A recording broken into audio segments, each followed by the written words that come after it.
Carta a Tito, capítulo 1.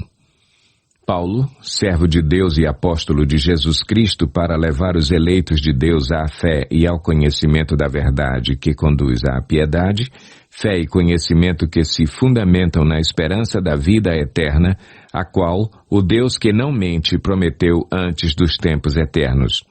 No devido tempo ele trouxe à luz a sua palavra por meio da pregação a mim confiada por ordem de Deus, nosso Salvador, a Tito, meu verdadeiro filho em nossa fé comum.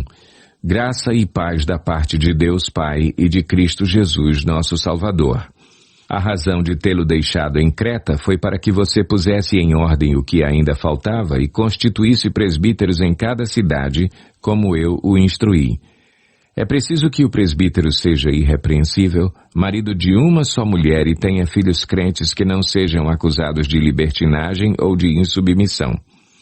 Por ser encarregado da obra de Deus, é necessário que o bispo seja irrepreensível, não orgulhoso, não briguento, não apegado ao vinho, não violento, nem ávido por lucro desonesto. Ao contrário, é preciso que ele seja hospitaleiro, amigo do bem, sensato, justo, consagrado, tenha domínio próprio e apegue-se firmemente à mensagem fiel, da maneira como foi ensinada, para que seja capaz de encorajar outros pela sã doutrina e de refutar os que se opõem a ela. Pois há muitos insubordinados que não passam de faladores e enganadores, especialmente os do grupo da circuncisão. É necessário que eles sejam silenciados, pois estão arruinando famílias inteiras, ensinando coisas que não devem e tudo por ganância.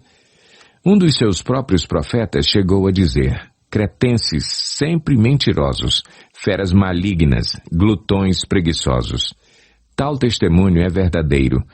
Portanto, repreenda-os severamente para que sejam sadios na fé e não deem atenção a lendas judaicas nem a mandamentos de homens que rejeitam a verdade. Para os puros, todas as coisas são puras, mas para os impuros e descrentes nada é puro. De fato, tanto a mente como a consciência deles estão corrompidas. Eles afirmam que conhecem a Deus, mas por seus atos o negam. São detestáveis, desobedientes e desqualificados para qualquer boa obra. Tito, capítulo 2. Você, porém, fale o que está de acordo com a sã doutrina. Ensine os homens mais velhos a serem moderados, dignos de respeito, sensatos e sadios na fé, no amor e na perseverança.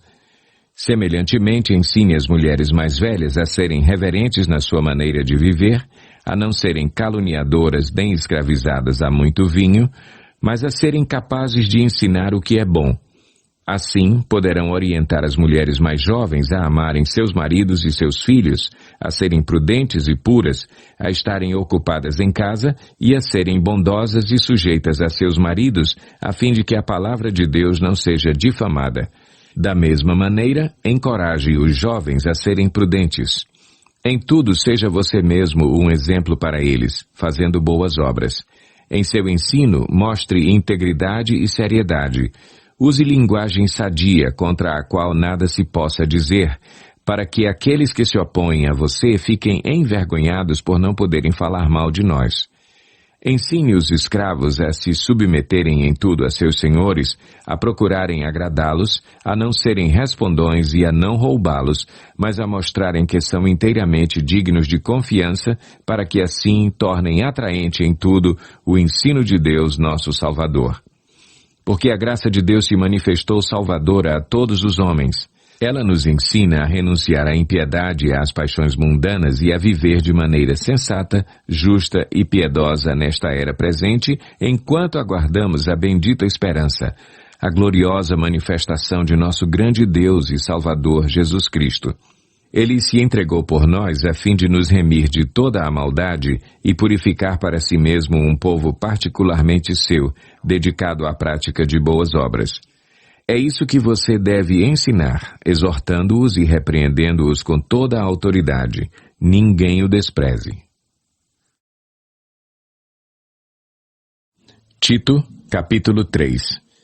Lembre a todos que se sujeitem aos governantes e às autoridades, sejam obedientes e estejam sempre prontos a fazer tudo o que é bom, não caluniem ninguém, sejam pacíficos, amáveis e mostrem sempre verdadeira mansidão para com todos os homens.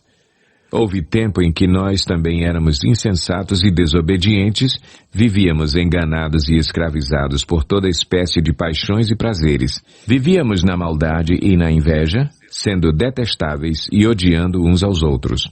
Mas, quando, da parte de Deus, nosso Salvador, se manifestaram a bondade e o amor pelos homens, não por causa de atos de justiça por nós praticados, mas devido à sua misericórdia, Ele nos salvou pelo lavar regenerador e renovador do Espírito Santo, que Ele derramou sobre nós generosamente, por meio de Jesus Cristo, nosso Salvador. Ele o fez a fim de que, justificados por sua graça, nos tornemos seus herdeiros, tendo a esperança da vida eterna. Fiel é esta palavra, e quero que você afirme categoricamente essas coisas, para que os que creem em Deus se empenhem na prática de boas obras. Tais coisas são excelentes e úteis aos homens.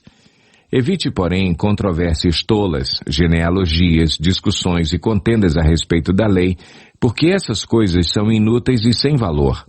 Quanto àquele que provoca divisões, advirta-o uma primeira e uma segunda vez. Depois disso, rejeite-o. Você sabe que tal pessoa se perverteu e está em pecado. Por si mesma está condenada. Quando eu lhe enviar Ártemas ou Tíquico, faça o possível para vir ao meu encontro em Nicópolis, pois decidi passar o inverno ali. Providencie tudo o que for necessário para a viagem de Zenas, o jurista, e de Apolo, de modo que nada lhes falte. Quanto aos nossos, que aprendam a dedicar-se à prática de boas obras, a fim de que supram as necessidades diárias e não sejam improdutivos.